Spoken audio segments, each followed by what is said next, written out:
Hello and welcome to another episode of Five Alarm Task Force. I'm your host, Steve Green. Happy to be here with you and happy to have you here with us. And we are privileged to bring back this guest who speaks to us, and he's been on the show several times before, and he would host a speaker at one of our webinars. But Jack Sullivan, who is the education director for the Responder Safety Institute, always teaches us how to be safer first responders, how to be safer drivers in our own personal cars. Because as you all know, there are a gazillion times when you're on your way someplace and you hear the sirens, can't quite see them, so you don't know, do I turn to the left, do I turn to the right, what do I do next? I hear the noises getting, the air horns are going, and you're not really ready. Why? Because probably you haven't paid attention. Every state has a sign up, all 50 states. You have to move over for stop emergency vehicles. Moreover, it'll be better if you just move over to the right. Okay, that's the key. You will soon have technology in your cars, in your infotainment systems, from one of several companies that are actually able to transpond a warning of an incident ahead of you right on your infotainment system. So you get a much earlier warning that gives you more time to react safely. So our guest, well, so happy to welcome him back, is Jack Sullivan. He is the Director of Training at the Emergency Responder Safety Institute. Jack joined the Volunteer Fire Service in 1972 and eventually served the Paoli, Pennsylvania Fire Company as Deputy Chief. He also served as a volunteer firefighter in Chesterfield County, Virginia, and as a lieutenant and safety officer for Lionville, Pennsylvania Fire Company. Although retired from active firefighting, he currently serves as the Director of Training for the Emergency Responder Safety Institute, developing and delivering online and in-person training programs about the broad subject of roadway incident safety and traffic incident management. Jack is a member of the Safety, Health, and Survival section of the International Association of Fire Chiefs, a member of the Fire Department Safety Officers Association, and a member of the International Association of Fire Service Instructors. He is a principal member of the NFPA Technical Committee for Traffic Incident Management Professional Qualifications that developed NFPA 1091, Standard for Traffic Incident Management Professional Qualifications. Jack is a subject matter expert on roadway incident operations and emergency personnel safety and promotes proactive strategies and tactics for protecting emergency workers from being struck by vehicles while working on roads and highways. And we're not just talking about first responders like fire, police, and EMS. We're talking about others, the recovery drivers, tow truck drivers, our roadway, our roadway guide, so to speak, that the major highways have on them. And so we want to make sure everybody is safe. Jack teaches traffic incident management and responder safety workshops for multidisciplinary emergency responder groups for the Emergency Responder Safety Institute. And he is a master instructor for the FHWA Traffic Incident Management Train the Trainer workshops being presented nationwide. Jack has presented classes and workshops at many national, regional, and statewide fire service conferences, and has also delivered webinars and online training classes for various fire service, safety, and transportation organizations, associations, committees, and events including IAFC, Fire Engineering, Firehouse, IFC, Lexpol, FHWA, and others. Jack, it is an honor and privilege, as I mentioned, to have you back with us once again. Thanks, Steve. Good morning. And Good I got to morning. tell you, I'm exhausted after listening to all that. Not too many hours left at the end of the day sometimes. Right. I understand that. But you know what? It's all deserving because you and Todd, who you were working with and still work with, really provided a wonderful guide simple teaching, but guide how we must act when we're responding to an on roadway. I don't say super highway. I don't say 2-lane highway. You're on a roadway. I don't care where it is. If it's a 12-lane interstate or if it's 2-lane road in your neighborhood, we have to know, number one, how to be better drivers. Number two, we have to learn to be more alert drivers and not let ourselves be lost in the swaying of the music that we're listening to, or God forbid you don't run videos in your car while you're driving, please, under any circumstances. Yeah, the kids in the back, great. Up front, no videos. And having, I guess one of the biggest words we have, most important words, is from Chief Rich Gassaway, situational awareness. We have to keep our heads on a swivel, because if we don't, what we don't see just might kill us. Jack, let me ask you this question. Approximately how many here we are, the end of April, end of the 4th month of 2024. How many struck-bys have we suffered in 2024 as far as your records show? What we usually do is track fatalities. And unfortunately, we just recorded the 18th struck-by fatality yesterday of a police officer who was struck while he was working a traffic stop. Right. So that's number 18 for 2024. Right. And that's, when you think about that, out of 4 months, okay, we have 18. So 4 months gives us 16 weeks. And what Jack just told us puts us in a dangerous front of the curve. 18 certified struck by fatalities in just 16 weeks. So we're talking basically just over 1 per week. Yeah, and Steve, don't forget, it's important to remember that those are just the fatalities. Right. The number of actual incidents where emergency responders have been struck at incident scenes and either their vehicles damaged and sometimes total, or the responder themselves injured. And some of those injuries can be life-changing injuries, sometimes amputations and things like that that can completely alter a person's life. There is no system in place, has been no system in place for the last 20 years to specifically pull out that information on the number of emergency responders that have been struck and injured, how many of their vehicles have been struck and damaged or destroyed, and how many fatalities. So we've done our best to track the fatalities for a long time. Over the last 5 years, there's been 251 emergency responders struck and killed at incident scenes, plus the 18 that we've seen so far this year.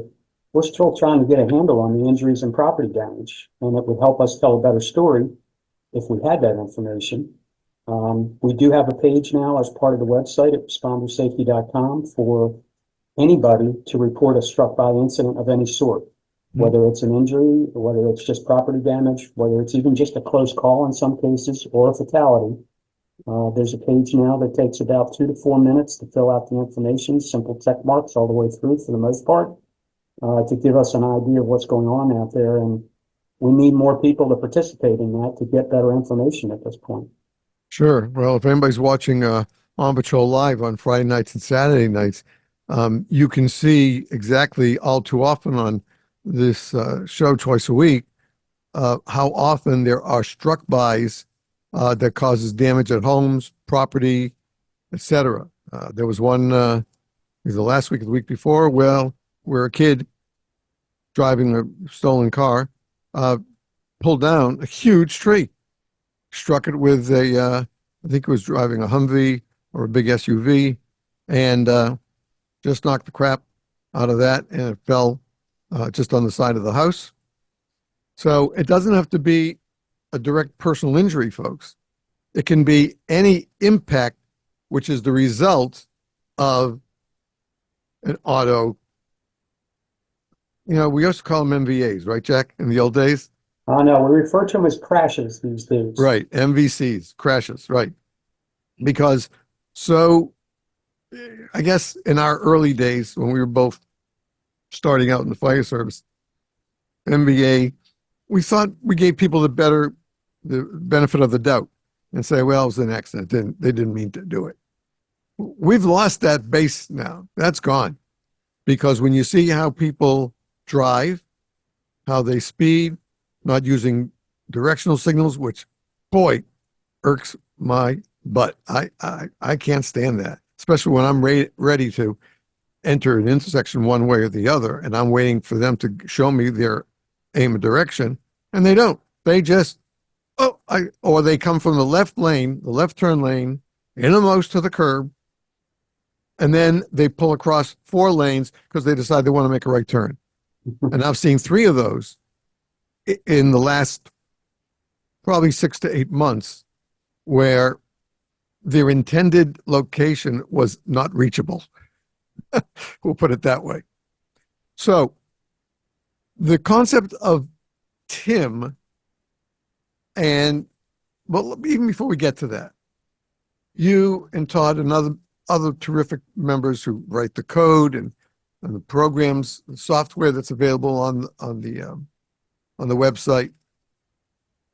How do we better get our messages across to the average driver? It's an interesting question, and it's not one clear answer. So one of the movements that we've seen in the last few years develop are parents who have lost teenagers in auto crashes under a variety of different circumstances, have realized that they can play an important role in getting the message across to the younger drivers, those that are just getting their driver's license. Maybe they're just getting their learner's permit.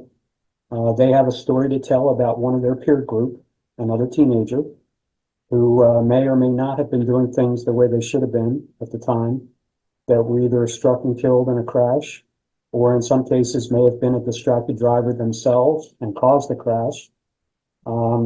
They have a message to tell, a personal story, and personal stories related to this subject go a long way to get people's attention. So some of these parents are now advocates for preventing distracted driving, especially amongst teens.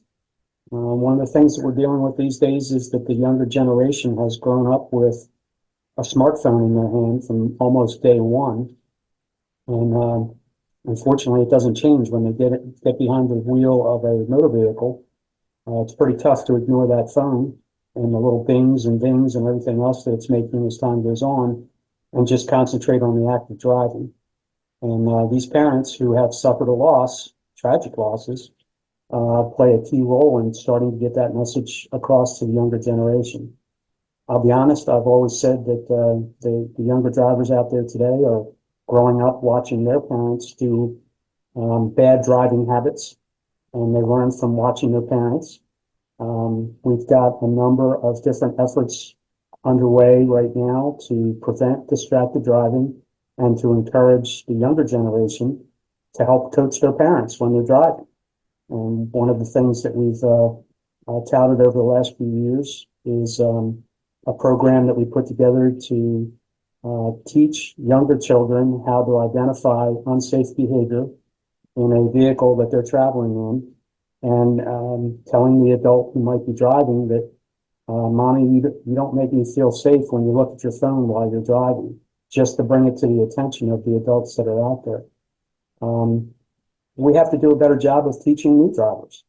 The driving laws in some states literally permit anybody to walk in the door and get a driver's license, maybe with doing a quick eye test and maybe taking a verbal test or a computer-based test to see if they know any of the information that's in the driver's manual or handbook, and then off they go to drive without any more supervision. We've got to do a better job of training our drivers in just all of the things that you just talked about. The use of turn signals right up to what do you do when you're being approached by an emergency vehicle traveling to an emergency scene, and what do you do when you approach an emergency scene where the vehicles are already parked and stationary, while the emergency responders do whatever work has to be done at the time. We've got to do a better job of getting that information across to the folks that are learning how to drive and just beginning to drive as part of their personal lives. No, I couldn't agree with you more. I know that all three boys in my family, and I'm the middle of the three. My older brother is 5 years older. My younger brother is 2.5 years younger. We all were very lucky to have a great driver's ed teacher, um, Bob Anastas, who was the founder of Students Driving Drunk. And he was a hockey coach, not at our school, but he's hockey coach at another school. And the kids, his team went down in a van, and he drove his car down to the scene, and the team won. And then, without Bob knowing, they stopped and got a case of beer. And within 22 minutes, 4 of the 6 were dead. Mm. And Bob, one of the greatest, nicest teachers, taught ancient medieval history, great teacher in driver's ed, never yelled at you unless it was a joke, but always guided you to be a safe, not just an adequate driver, a safe and a smart driver. And some kids say, well, he's too strict. Okay, well, then don't get him for your teacher. You can wait till somebody else comes on and becomes the teacher. But right now, Mr. Nassus is the only one we have. And he was just, he never jumped down your throat, but he was there to guide you so that you learn from him before you learn it the wrong way on the road. And those are the kind of people we still need. You and I have been driving for longer than some of our viewers are and our listeners are. But the fact is that it's still very important.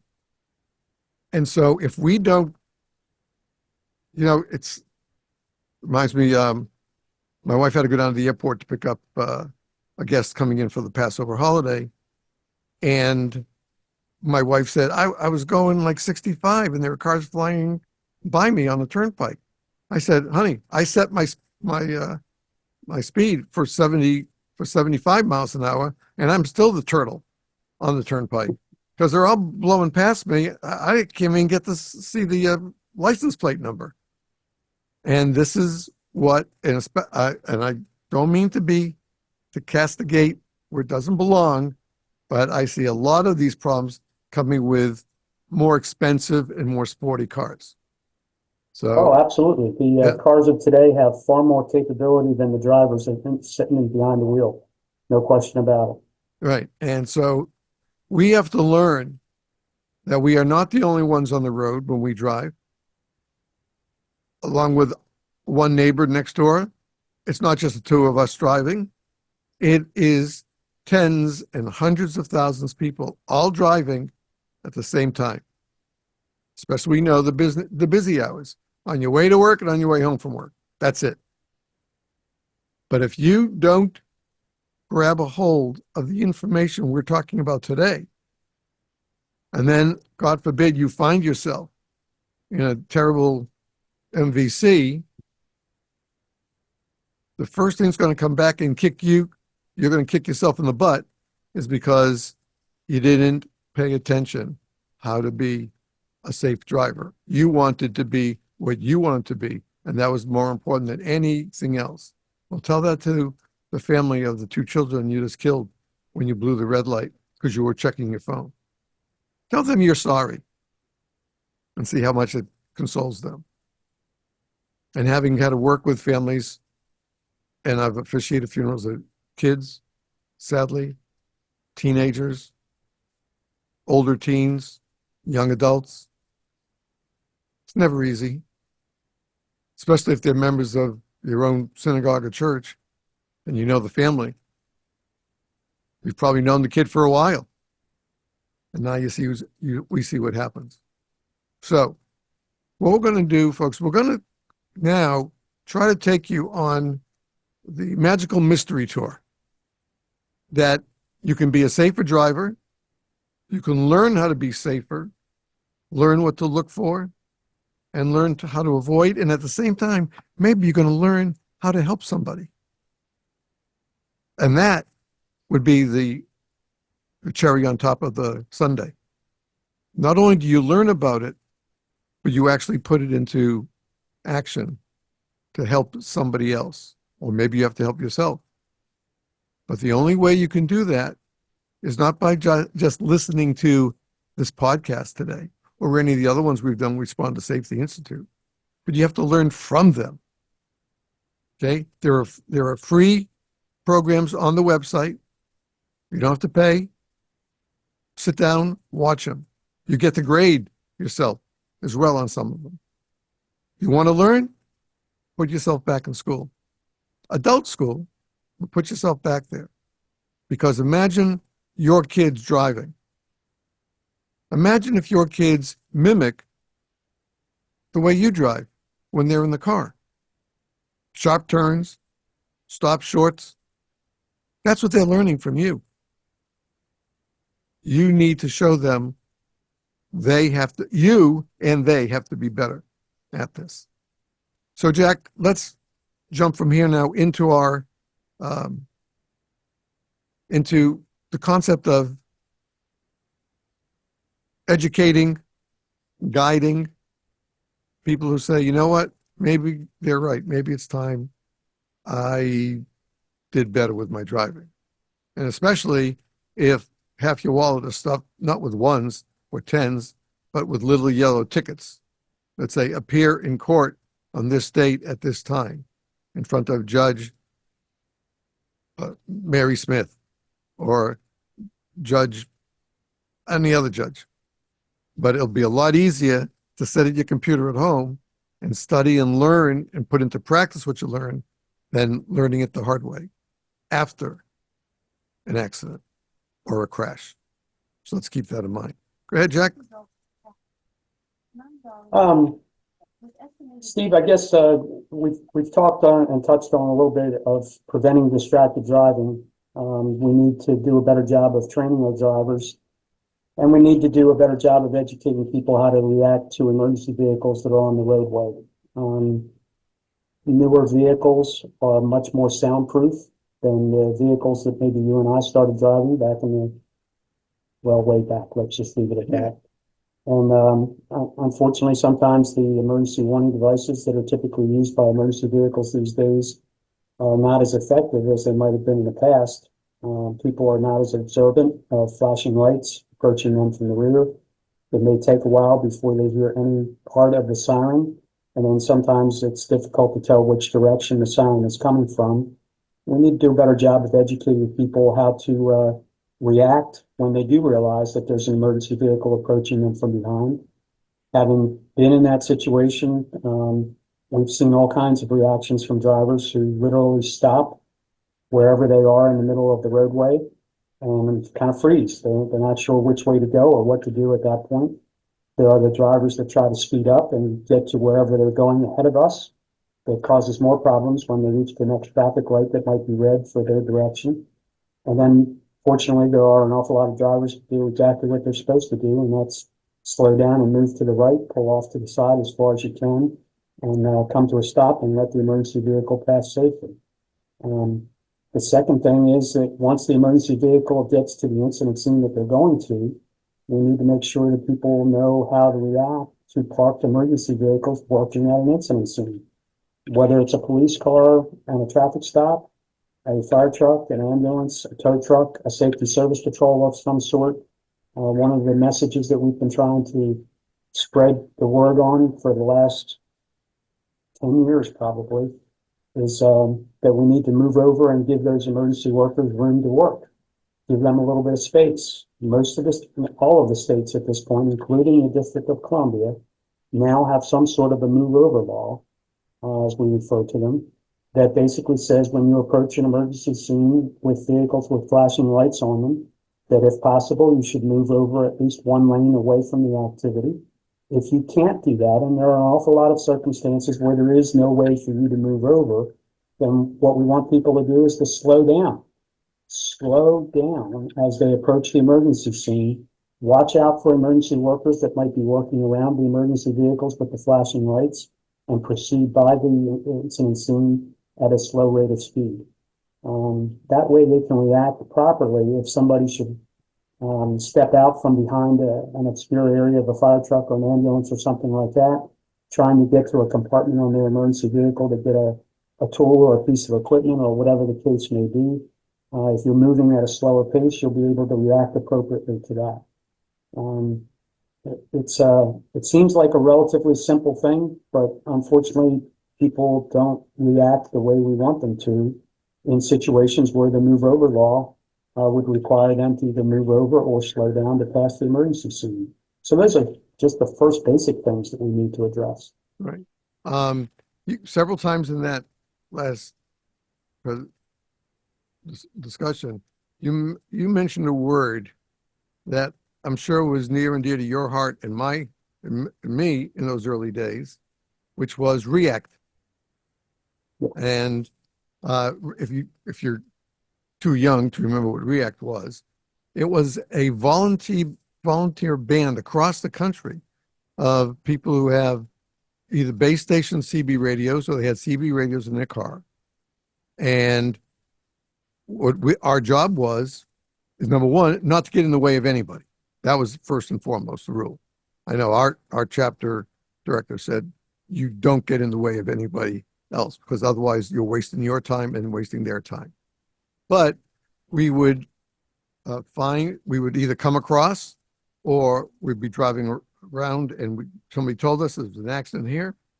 We'd radio that in to one of the base stations, and those people would call the police or fire department or EMS, whatever was necessary. And I guess I started when I graduated high school back in 1940, and I can tell you that it was part of my indoctrination getting involved with safety because I had just, in my senior year, I just graduated with advanced life support with the Red Cross.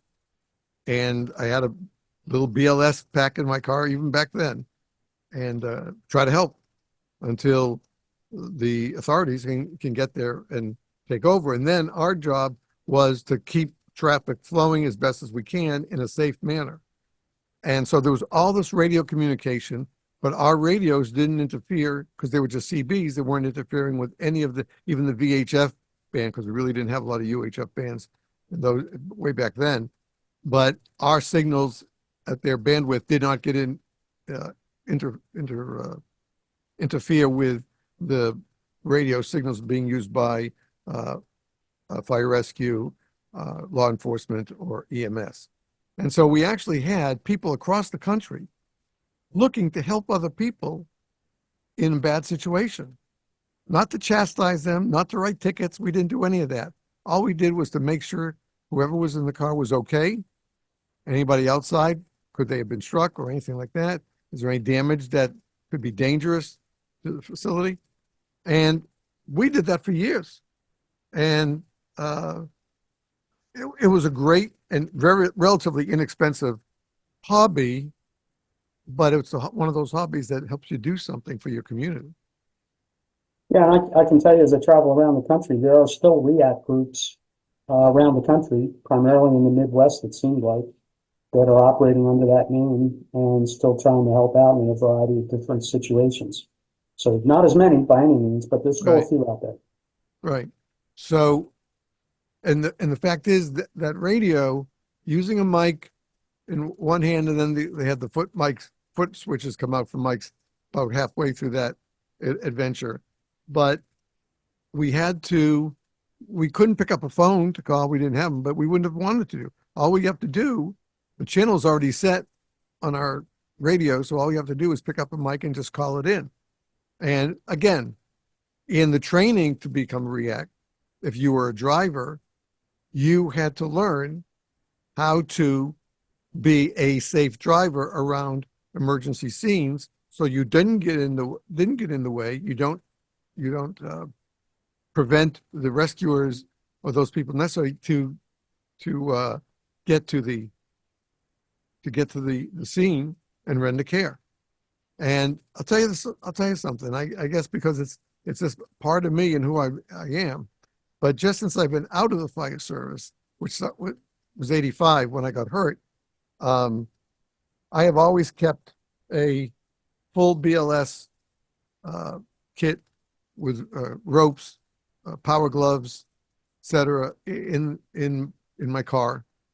My family estimates that with at least one of them in the car with me, and there have been plenty of times I responded, I just happened to be there by myself, uh, that I responded as the first or second first responder on scene over 200 times.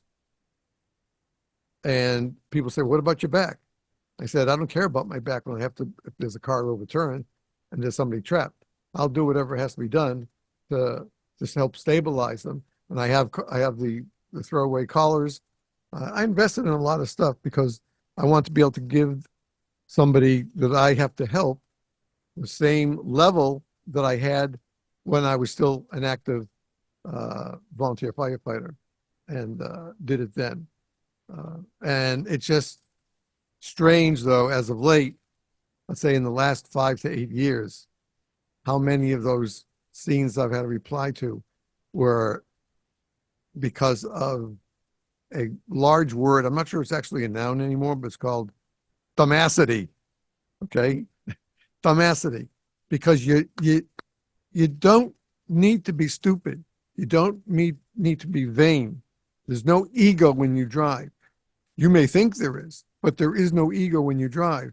The only thing you should be focusing on is driving safely and avoiding anything that gets in the way of that safely.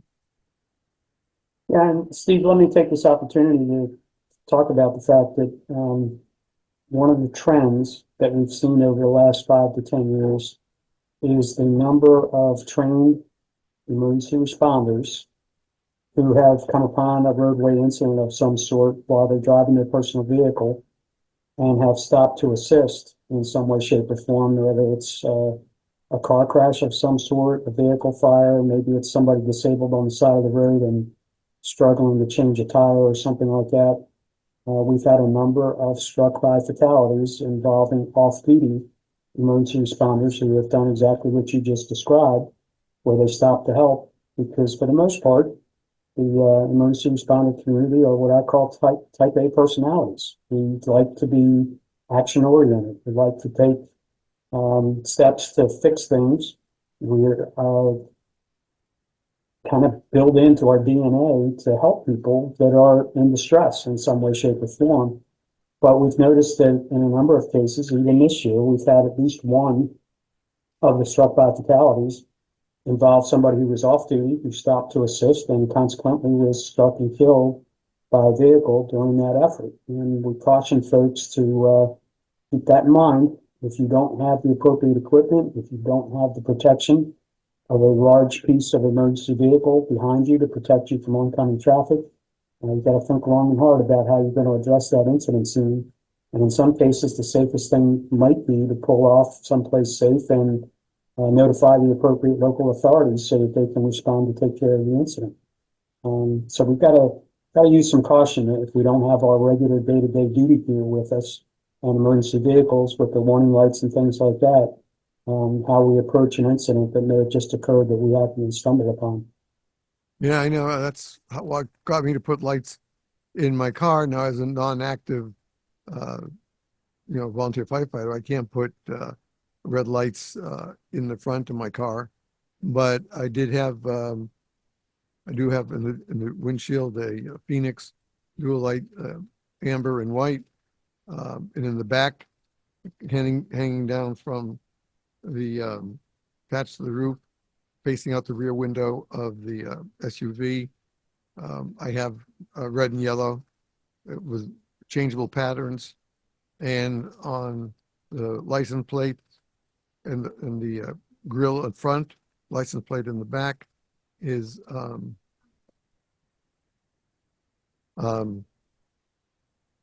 and it just to me, uh, to me, you made a good point, but I have to say that I've thought about that. I've talked about that with my wife and my daughters. And the fact is, I did it when I was a firefighter and didn't always go out on the rescue or the engine because I happened when I was just driving on the way to the firehouse and there was an accident.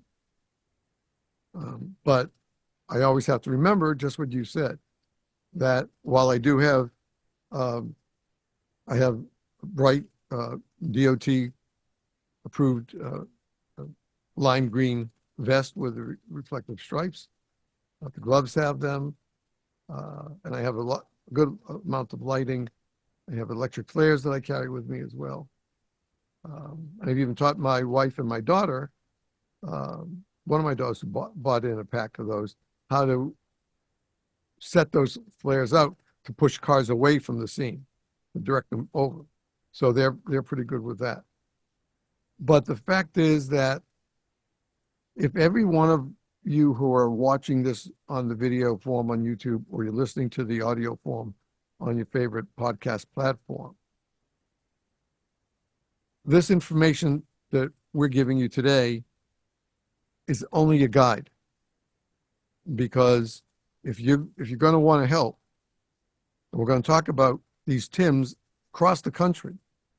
We're going to talk about what they are, how they work, and how you can play a role to make the roads around you just a little bit safer. You can't change your entire town, city, or county or state just because you're listening to this podcast. But you put a grain of sand under the saddle that goes on a camel, just one grain of sand, and for the first couple of miles, the camel's fine. But right after that, he starts wiggling, and the seat that you're sitting in is kind of slopping back and forth. That's what's going to happen if you don't make the full effort. This is not something you can do part way. Well, I'll do part one now, and I'll do part two next year when I have more time. That's not going to work. So now we're going to try to give you some direction and understanding of the role that you can play in your community, in your state, perhaps, to make driving safer for other motorists and for you too. If you're going to try to help it, you need to drive more carefully and pay more attention to what you do. So Jack, you know what? Why don't we take the break here at 10:47? And we'll take a break here. Folks, if you're watching the video, well, nothing's going to happen on the video. You're not going to see anything there. If you're listening to our audio podcast, you'll know that we have a couple of public information spots and some other safety little reminders for those of us as first responders. Then we'll be back with our guest, Jack Sullivan, as we talk about how can we play a role in our communities to lessen struck-bys, to enhance our attention when we're driving, to pay attention to the things that need to be attended to and not something that's just for fun. So we'll be right back with our guest, Jack Sullivan, right after these words. As always, please stay tuned.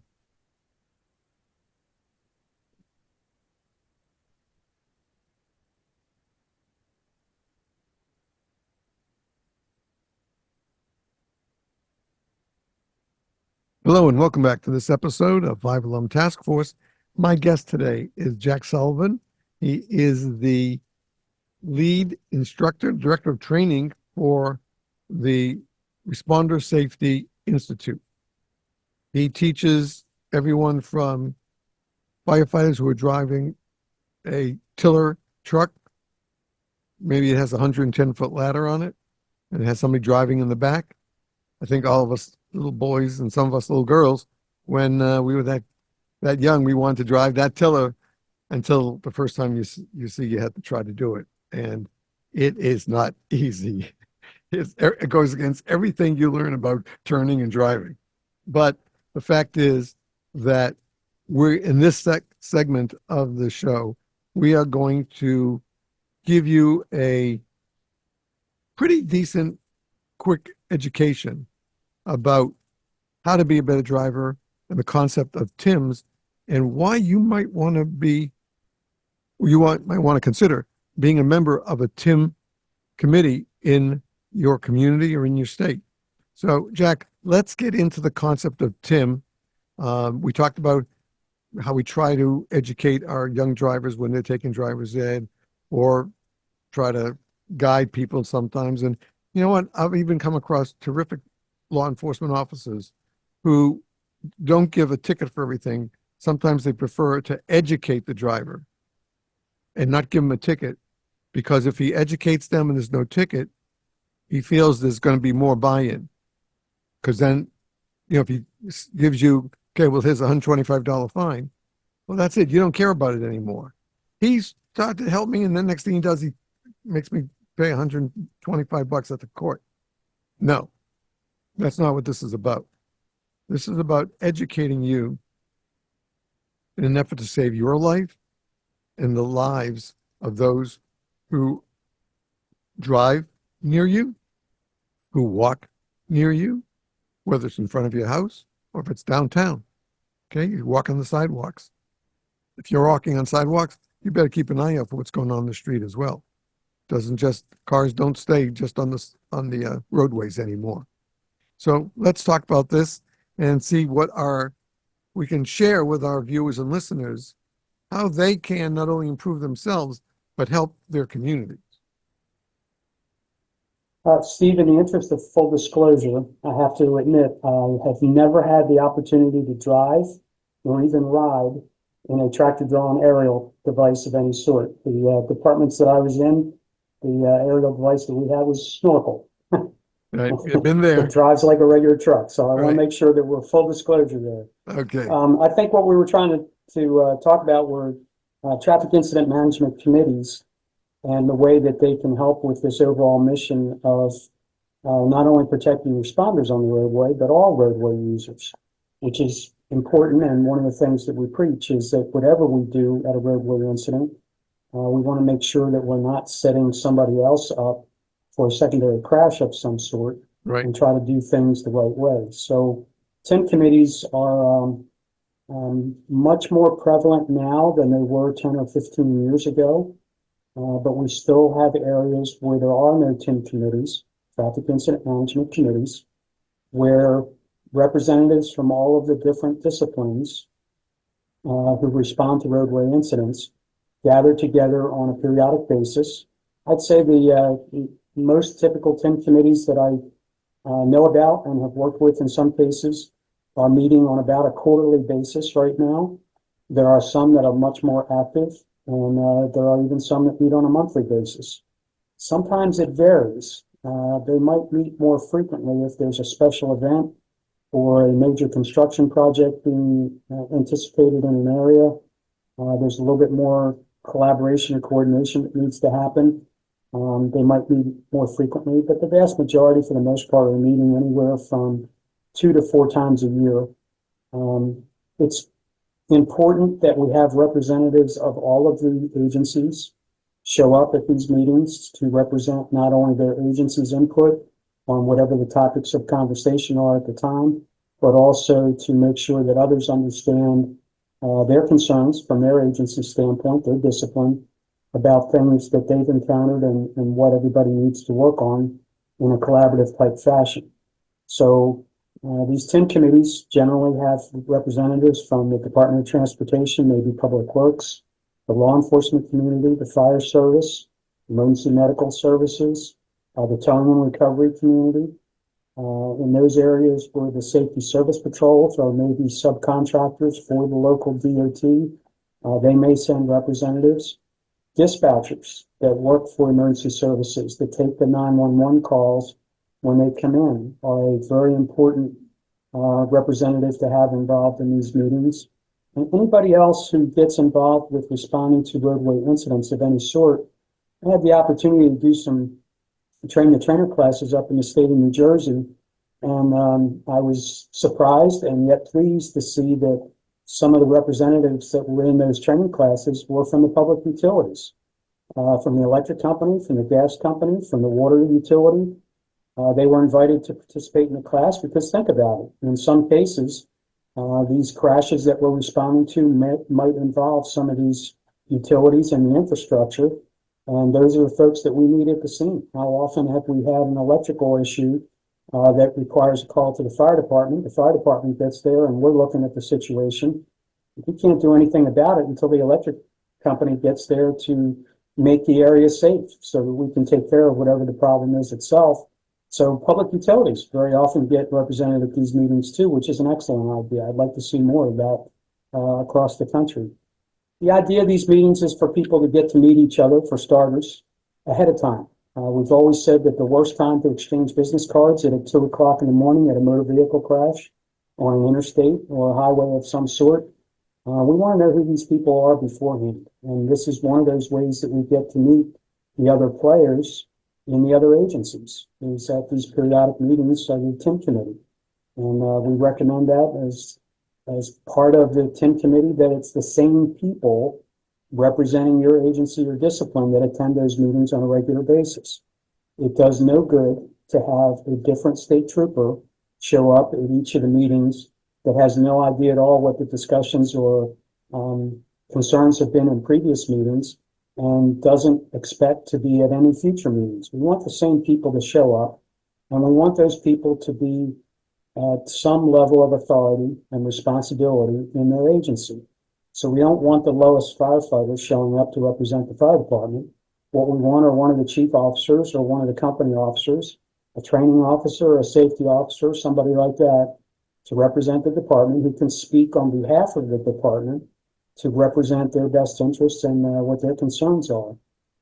Once we get these people together, we want them to talk about practices and procedures to make sure that everybody's on the same page. We want them to talk about communications and terminology.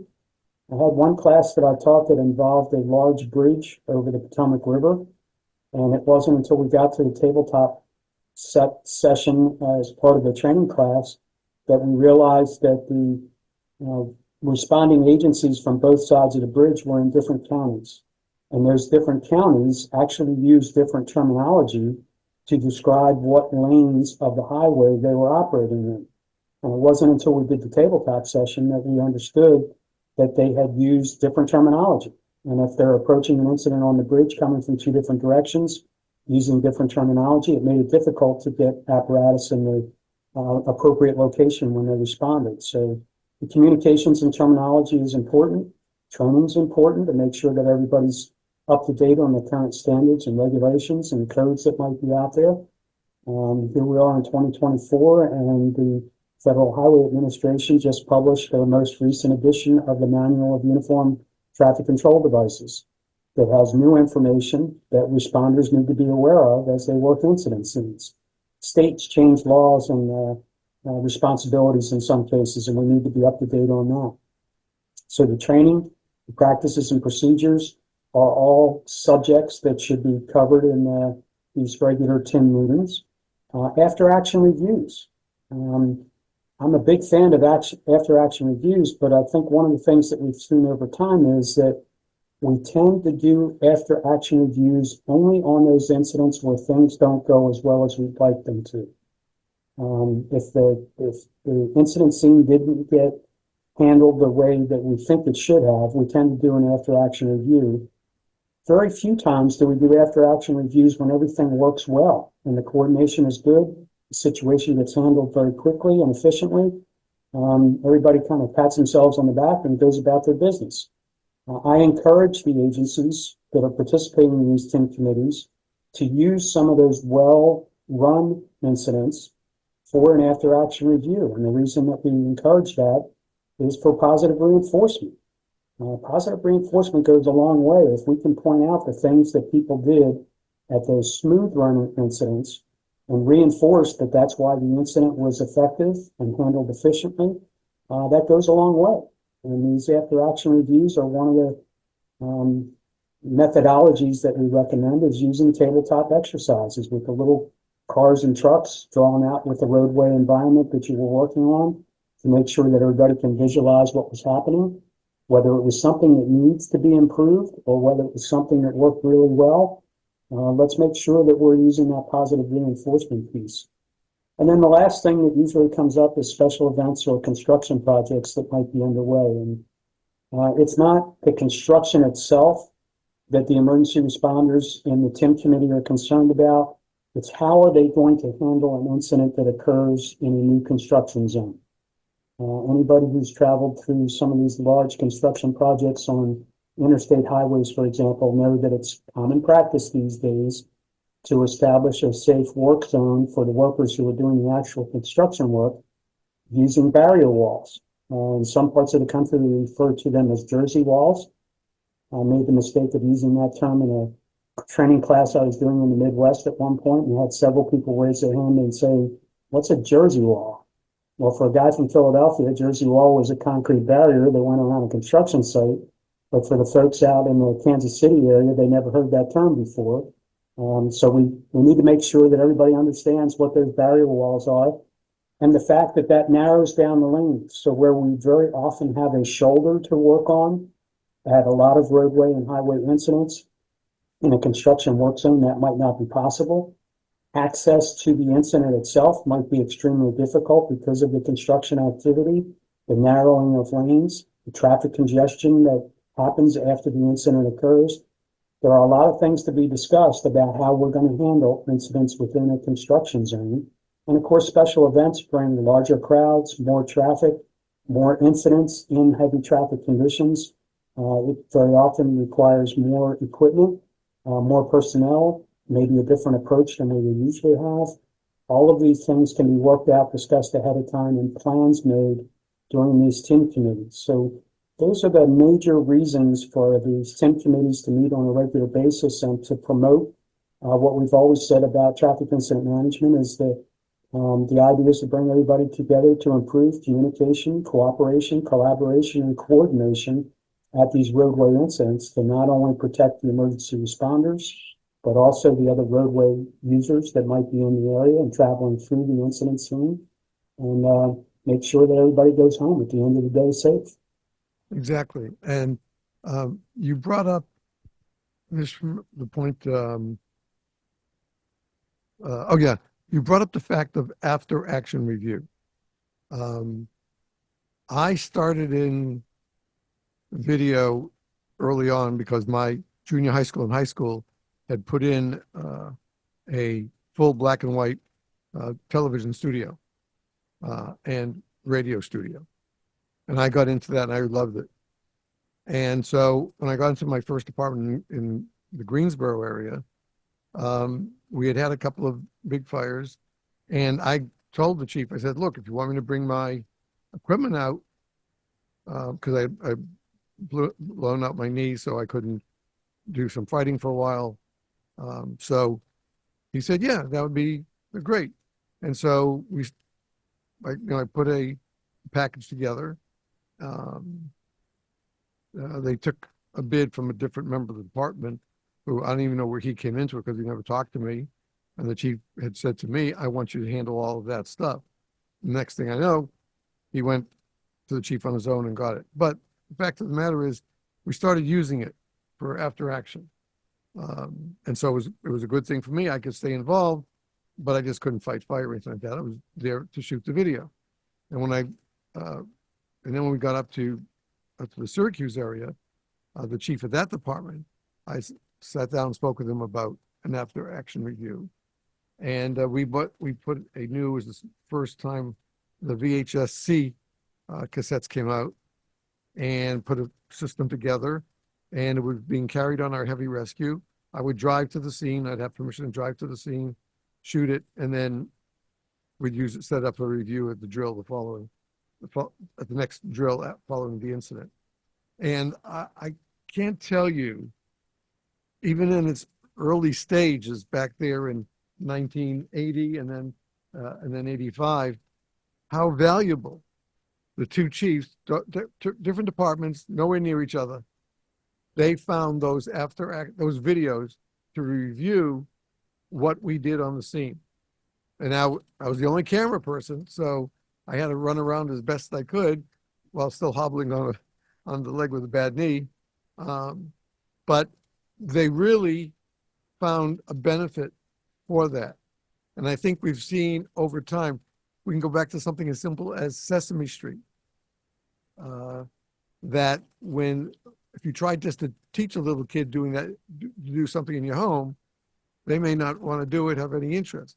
But all of a sudden you put a puppet with a cute voice, and they're trying to help you to be safe or help you to take care of, that always became popular.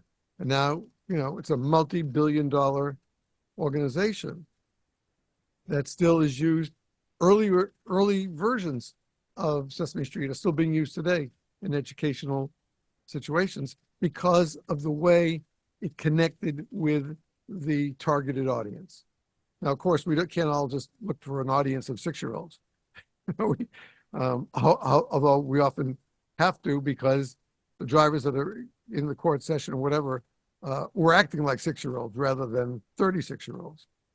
But the fact is that if your department, law enforcement, fire rescue, EMS, you do not have some sort of action reviews for major incidents or troublesome incidents, and successful incidents, by the way.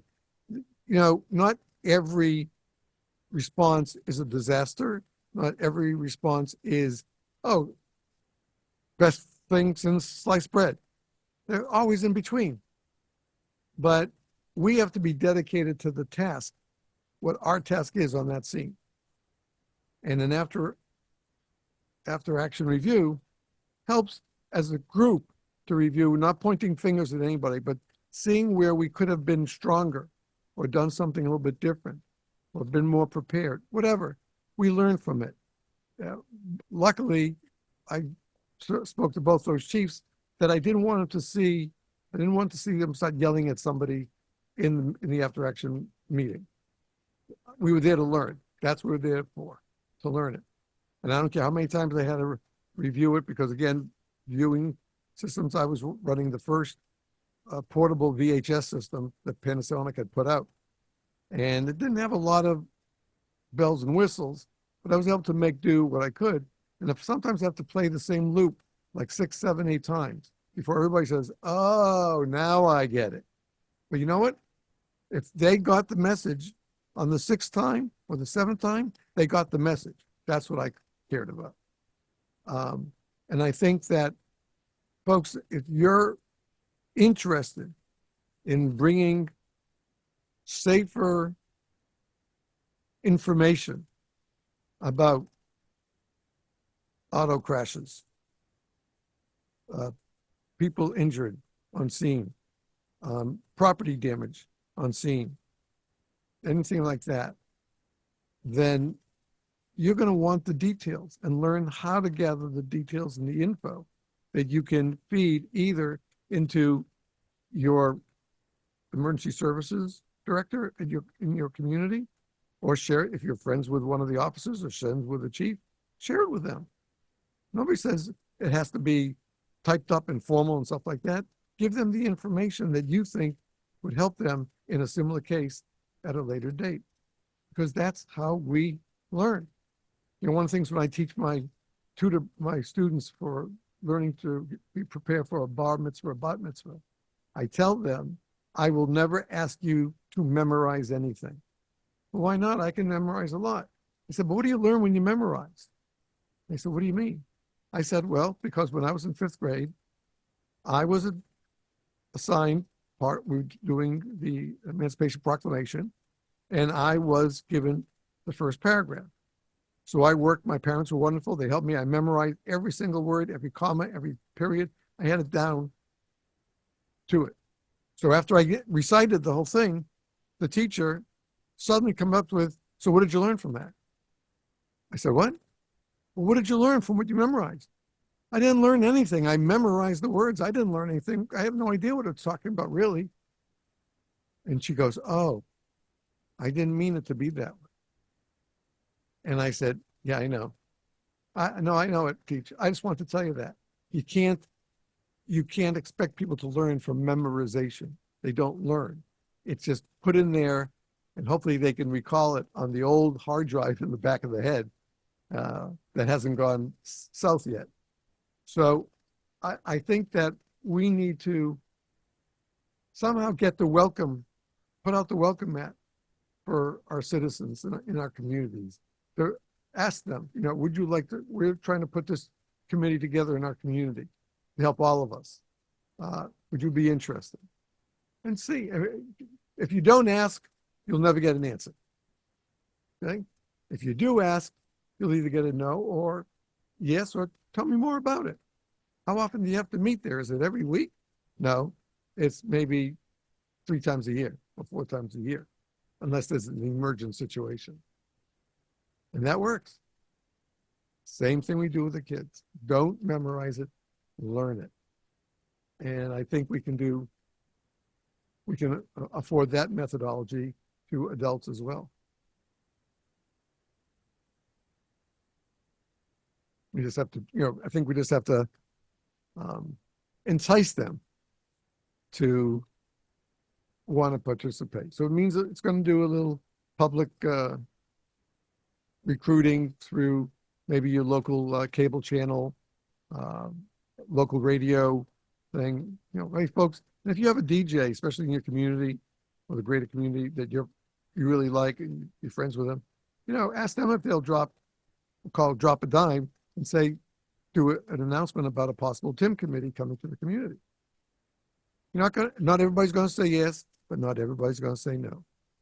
Because we all know that in our communities, there are those who care very much, those who care some, and those who don't care at all, anything outside of their purview. That's life. We're not out to change that. We're just out to try to convince people to play a role in making the streets in their community a little bit safer with just keeping eyes and ears open. Does the Responder Safety Institute have ideas and examples of what people can do to try to bring other people into get interest in a TIM situation?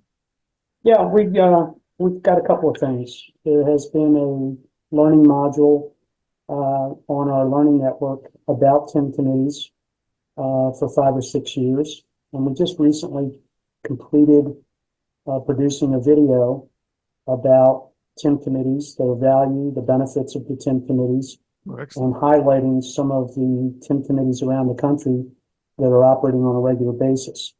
And one of the committees that is prominently depicted in the video is the Delaware Valley Regional Planning Commission. Operates a series of TIM committees around the greater Philadelphia area, going as far west, I guess, as Chester County, including some of the New Jersey counties on the other side of the river.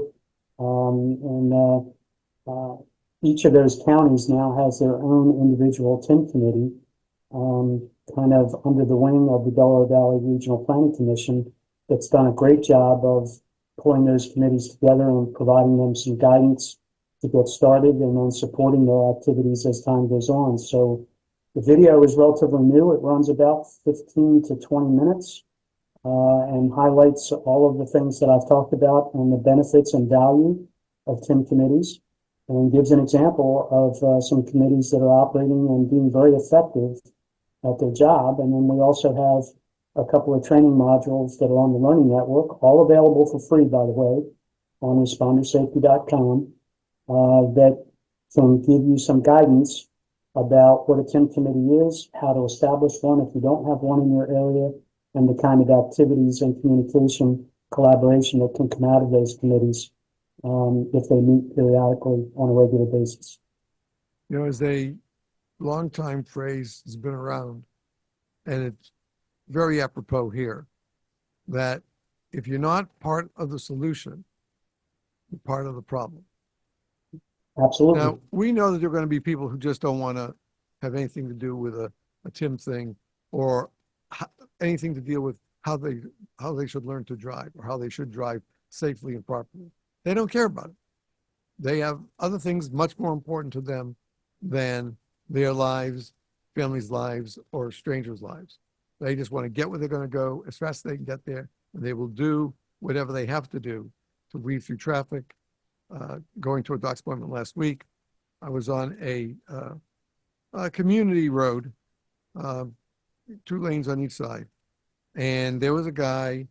I caught him in a glance out of my rearview mirror, and I just thought it was, I must missed a kid just trying to go through the vehicles, whether he was on a board or what. But all of a sudden, then I saw not, and it was a car, and it was just no signals, just honking the horn, weaving in between, cutting people off, hit two cars with dimples, but didn't stop. He just kept going and doing that. And then about 4 or 5 minutes later, most of us are still stuck in traffic, and all of a sudden we hear sirens, and I see a blue light in my rearview mirror. And it was both the county sheriff and the state police coming after this guy. And they brought other people in and asked some of us who were still pulled over and stuff like that what we saw. Told them what we saw. That's what it is. I couldn't say that it was that man in particular, but I could see what the car did. And I think just that little part, I drove away feeling that I helped law enforcement in some little way to stop this guy from doing what he was doing, because it was just bound to get worse. On the other hand, we have to be fair and say sometimes there are people who are too careful when they're driving, and they don't go more than 30 miles an hour in a 65 zone. They know how to quite stay within the lines that well. And I'm not talking about impaired driving. I'm just saying they're nervous drivers. And if you haven't seen one, you haven't been driving long, because in this day and age, you see them crawling out of the woodwork to do that. And I'm sure these are the things that you guys hear all the time at the Institute, is that we're trying to do it, and this is what's going on. And that's what they're doing. Don't get caught up with the negative side. Focus on what could be the better side, and to make it safer in your community, safer in your city, safer in your state, safer in your region. Because, we have some big states in this country, but some of them are just thinly, other than a couple of big cities, they're all sparsely populated. But they're entitled to be able to drive safely, whether they're driving a combine down the road or they're driving their pickup truck or a sedan down the road. They still are entitled to be able to drive safely and not be forced into any particular thing. And I know that, especially from some of the scenes that I've stopped at in the last, let's say, 5 years, I've had people where I've stopped traffic crawl up onto the center, right where the guardrail is, dividing the north and south of the east and west virgins, and they climb up there and go around the accident and everything because they can. I didn't get that memo that I could do that, when I was stuck in traffic. I didn't get the memo that I could just pull over into the median in the middle and push everybody out of my way and just get along with what I want to do. And that's the other thing. How do we, if we have people who want to participate in a TIM, the community, how do we get the community to buy in to what the TIM committee is trying to teach and share? Not to take anybody's rights away, but just to give everybody the right to drive safely. In this day and age, we have plenty of video evidence of how not to do things at incident scenes. A lot of police cars are now equipped with dash cameras that capture some of these secondary crashes. Everybody has a cell phone these days, and it's incredible some of the things they catch on video.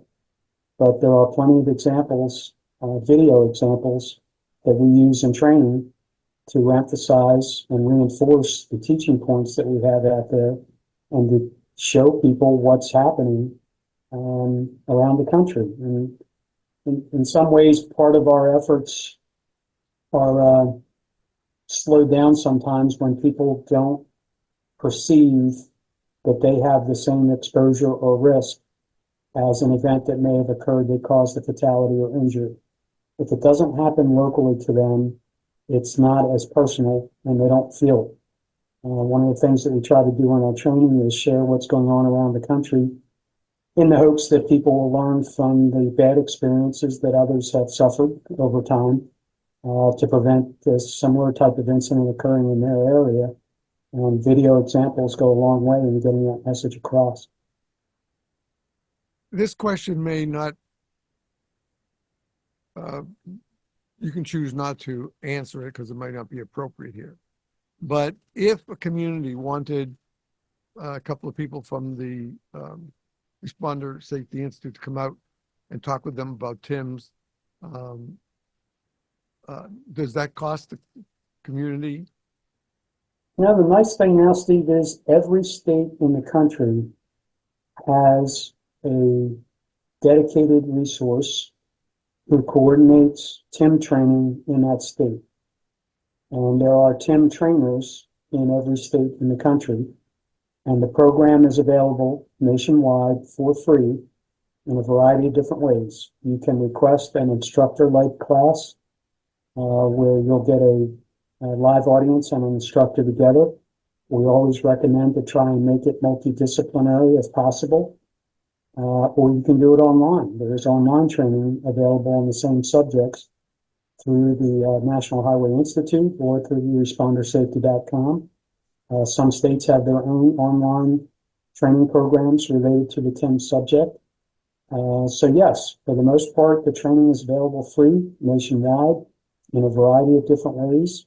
And the Federal Highway Administration has a list of points of contact in each of the states around the country that you can reach out to, whatever state you're in, to request an instructor for a training class, and then you work directly with them to coordinate a date, time, and location.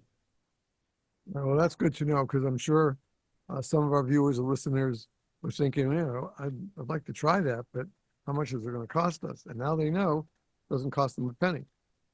They can go through the resources, either bring something to the community, show people where they can go, like the Responder Safety Institute, respondersafety.com.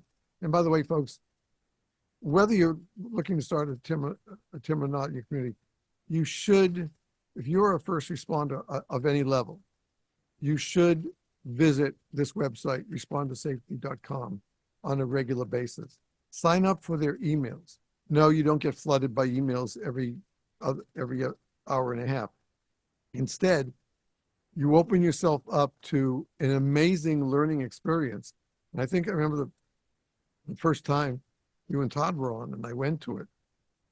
It's just like a college class on TV. Because listening to the two of you during that first interview, I learned so much more than I thought I knew, and I've become a fairly regular drop in there at the website because I still do what I still do. Can't do it as limberly as I once did, but if I can help somebody who's injured or hurt or sick, then that's what I'm going to do. As Jack said, some of us are born with this one wire in a deep, dark place of our brain that says, I want to help people. And that's what we look to do.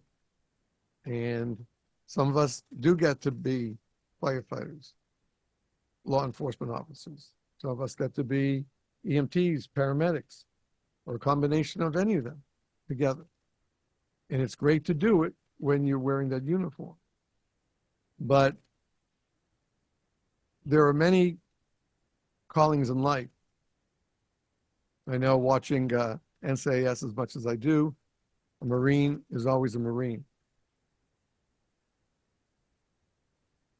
And once a first responder, you're always a first responder.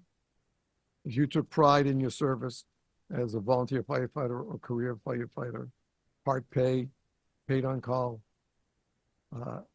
and it's important to you what you learned and how you help people, because we all have two wallets that we carry in our pockets. as first responders. All the good calls we had, the baby delivery. I only had one in 8 years in the ambulance. But it's amazing. How about giving a full arrest, bringing them back, they're viable on their own. There is nothing like that. My first time, I almost had to do 12 minutes by myself. Nobody else was there yet. And I was just doing CPR. And when the other team came in, they hooked him up. He was breathing and he had a pretty decent rhythm. And the captain patted me on the shoulder, says, "Okay, step out, let somebody else come in now and watch him." And I just burst into crying because that guy was back to life. And thank God, while I was in that community, he was still going. I left. So there's nothing like the feeling, if you care about others, that you get when you help somebody else. And there are lots of name calling and stuff like that. Or you're too old for that crap. No, I'm not. I'll be too old for that crap when I don't see the sun anymore. Then I'll be in a much better place, I hope. But the fact is that there are so many learning opportunities for you on respondersafety.com. You can set the depth you want to learn too. That's a wonderful thing. You don't have to do this or have to do that one. Look what's interesting to you. What's your goal? You have to set a goal for yourself. What do you want to do? Do you want to be able to help other people directly, or do you want to help your community with a couple of small committees that handle this part of the teaching, that part of the teaching, and that part of the teaching? Any of that's still good. You just have to remember, excuse me, that's what happens when you're a landscape guy and you don't have the syncopated calendars. But the fact is that most of us aspire to be something better. Doesn't mean we're not good now. Just want to do something better. And helping a neighbor, helping the person across the street, helping a little kid you see fall on the sidewalk and scrape his or her knee, and you give them a little TLC, and they're better. That's what you get from being part of this. But most importantly, as adults, when you participate, you're helping your community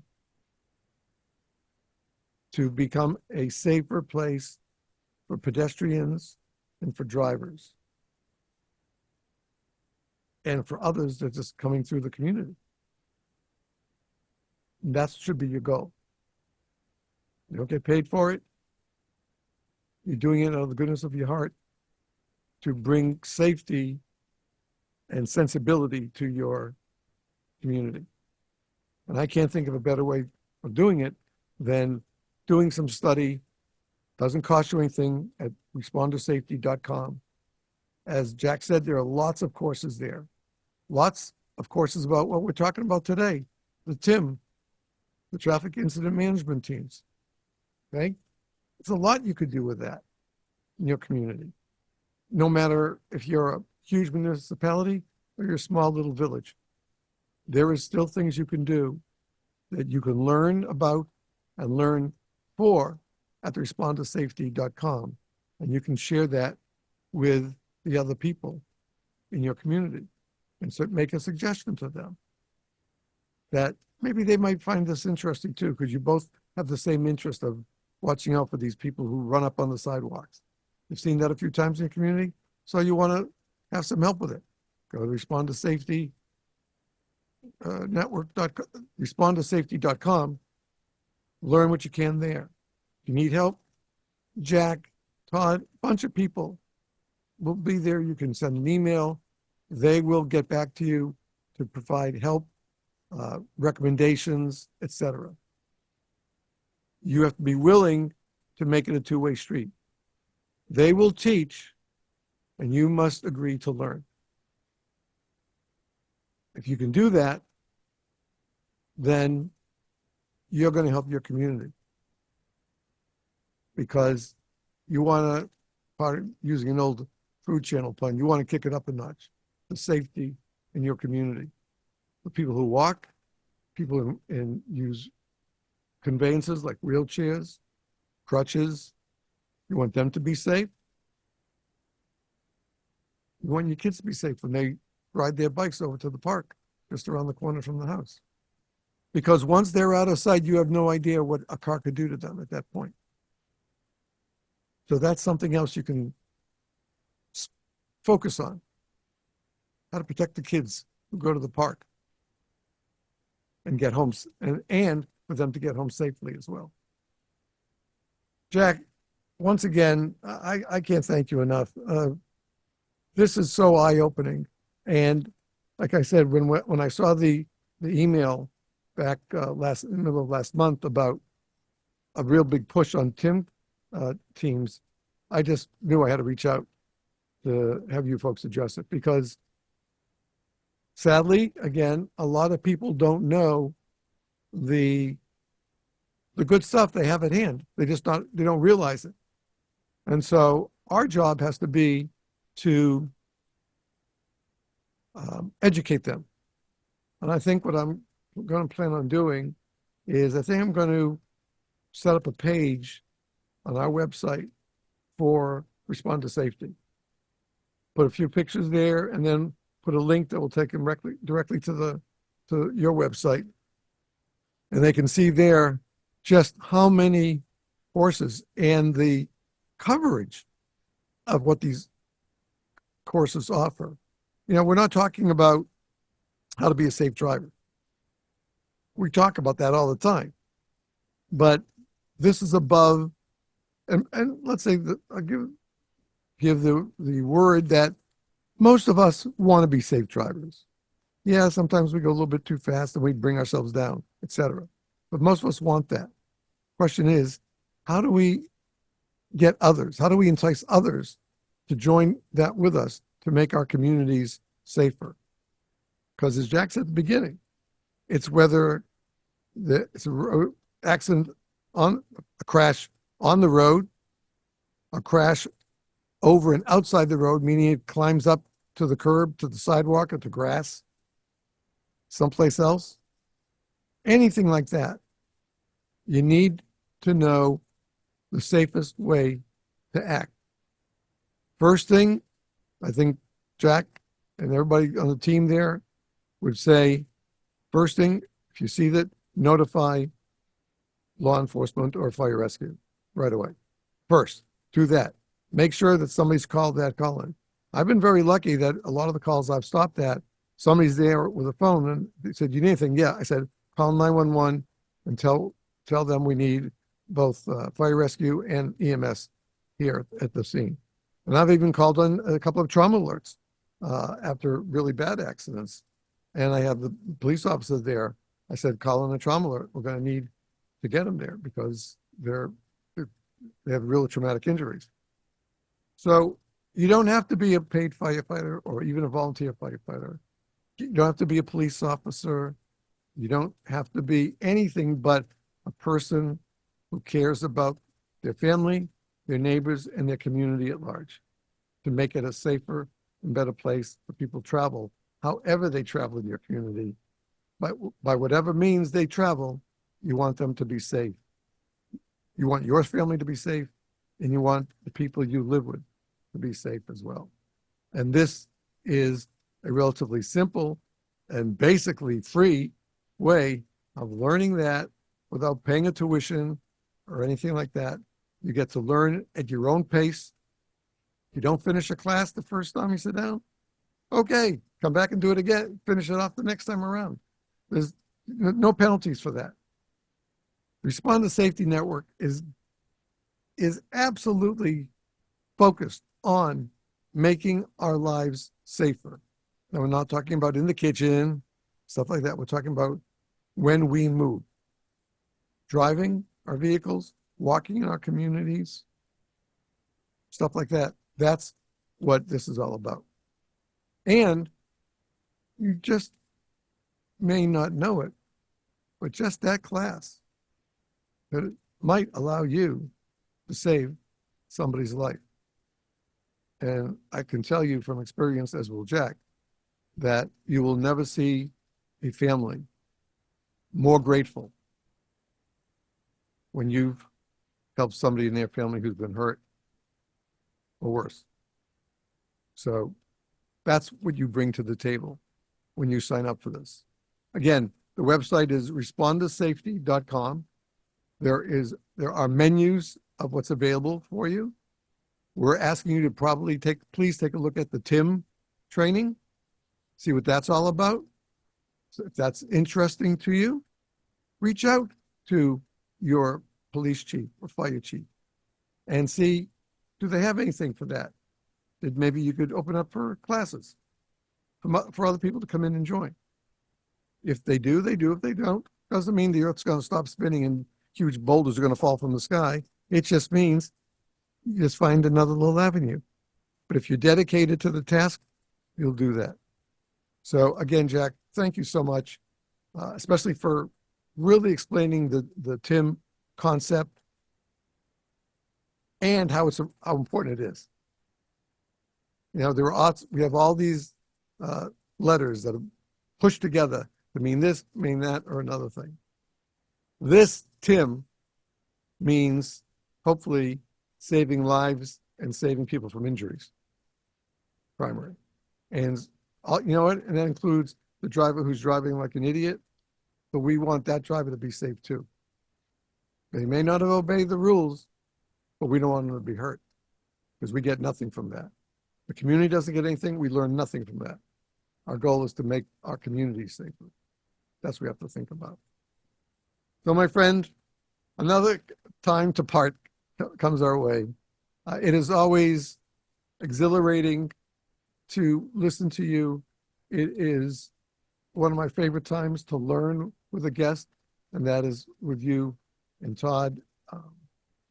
I guess I could sit here and listen to you guys for a couple of hours, just talk about all the efforts that the Responder Safety Institute is bringing out and expanding it beyond just our emergency responders, but letting these lessons apply to every driver, every pedestrian can all play a part. You just have to say, I want to make my community better. That's it. Any parting words, my friend? Steve, we appreciate the support and helping get the message out. I'll close with a couple of more websites that you might want to include. Sure. Reportstruckby.com. Hold on. That's all one word. Reportstruckby.com is the page that we have set up. Report struck by. Reportstruckby.com. Will take you directly to the page for reporting crashes involving emergency responders so that we can get more and better data. And our good friend Joel Feldman has put together an excellent website to help prevent distracted driving. His website is ENDD.org.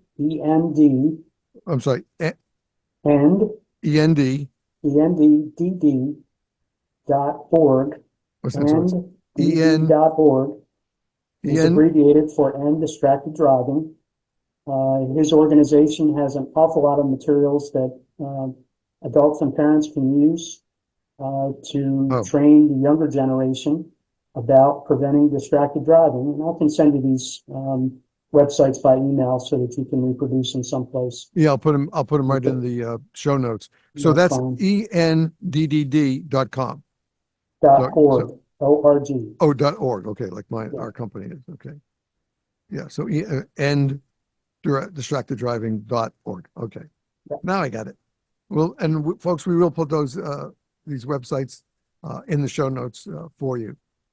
Again, our sincere thanks to Jack Sullivan, not just for being here with us today, but for all the work that he and the whole crew at Yeah, it's not responders. just me. There's a whole team of people in the Right, background that are helping to make this stuff right. available to everybody. And we want to send our thanks to all of them because some are remunerated, some aren't. They just do it because they want to help. And again, that's where the goodness is born, when you do something not because you're getting paid for it, because it's going to create something better than the status quo of what you're discussing about. But we'll have all these websites in the show notes, and please give all our thanks to the team at Respond to Safety Institute. We appreciate it, and we couldn't have that without our friends at CVV FA as well, our friends at Cumberland Valley Volunteer Firefighters Association. Correct. Right, and they were the ones who helped give birth to Respond to Safety Institute, and the workers there now are just carrying that ball as far as they can to get the information out to communities and people all over the country. Because you know what? 50 some odd thousand vehicular deaths on highways is far too many. Well, what would you find to be the solution, folks? Ask yourself that question. 50,000+ people die in our roadways and highways every year. How does that strike you? What if it's someone in your family? What would you do about it? Ask those questions of yourself when you're looking in the mirror. You know why I tell you to look in the mirror? Because the guy or gal in the mirror never lies. They know every bit of truth. So while the human you might make an excuse, the inner you in that image in the mirror doesn't make up anything. They know everything you've done. Yeah, even when you took those couple of beers from your dad's ice cooler, that person knows that too. Jack, be well, be safe, my friend. And it turns out now, it looks like we're going to be back for season 9. I hadn't planned on it with my health, but when my wife told me she was going back to work another year, which wasn't part of the plan, well, I just can't sit here twiddling my thumbs. So it looks like we're going to have to kick off season 9 in mid-August. But I'd love to have you and Todd both back again about 6 months in. Let's see what changes are coming through, and are we making improvements? And maybe we'll make it a free webinar for people to come on to and something like that. But we all have to work. We appreciate the invitation. It's a necessity. We all have to work together to get this message out to the people. And working together as a team makes that effort a little easier, because we know that there are people dedicated like we are to make this a better place. And they have our backs too. So again, our thanks to Jack Sullivan. We will be back, I believe, next week. I got to check the calendar. I believe next week with another episode of 5 Alarm Task Force. You can watch for this video on our YouTube channel at maybe later this afternoon, tomorrow at the earliest. And then we'll have the audio, as I said, probably by the weekend at the latest. Thanks for tuning in. If you're watching the video, this will be the end of the video. If you're listening to the audio version, well, you know we're going to have another segment or two coming on about some other stuff and some other more public safety announcements for our listeners and our viewers right after this word. But to those of you who are on the video, thank you for tuning in. We appreciate it. Stay safe and stay well. And as always, let's take care of each other. Bye-bye now.